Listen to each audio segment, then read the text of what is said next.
Okay, we're going to graph f at x equals negative 2 times the square root of 3x minus 9 plus 4 by applying transformations to the base function root x.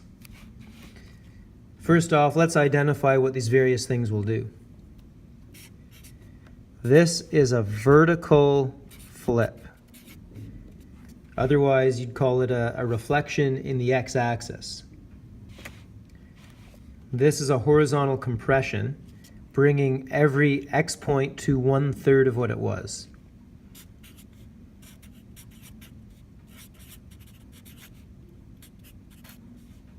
It's a horizontal compression by 1/3.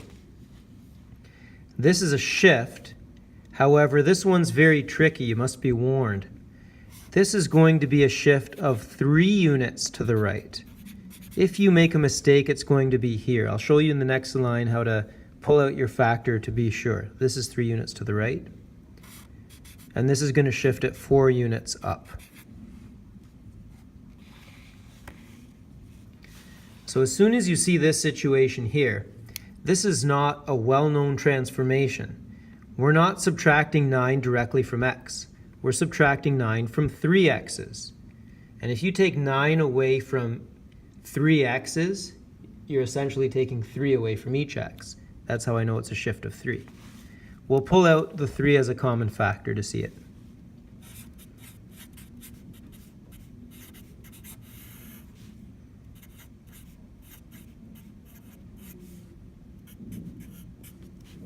So I hope that's more clear now. If you are subtracting 3 directly from x, that's a shift of 3 units to the right.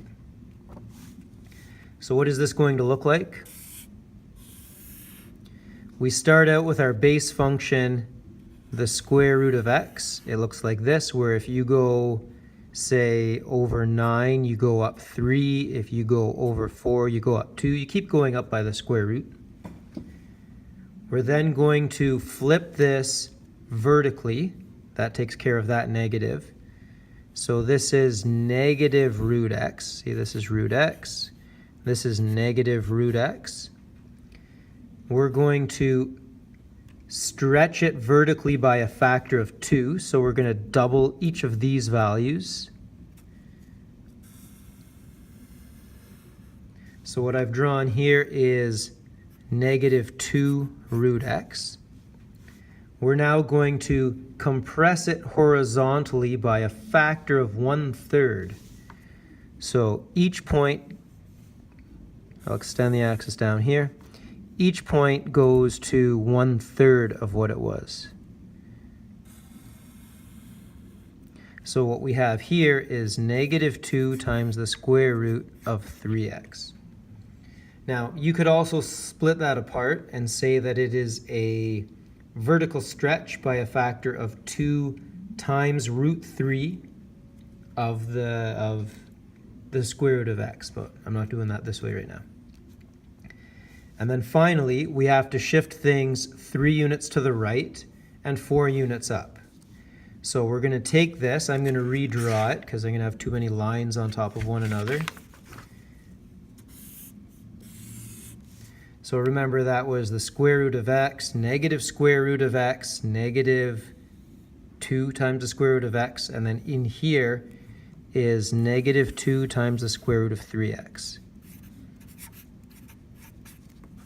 Okay, again, that came from here, root x, negative root x, negative 2 root x, negative 2 root 3x. That's this one here. And we'll shift it 3 units to the right and 4 units up.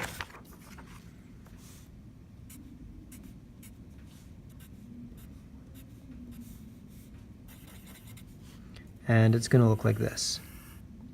Clearly we have a domain where x must be greater than or equal to 3, and a range where y is less than or equal to 4.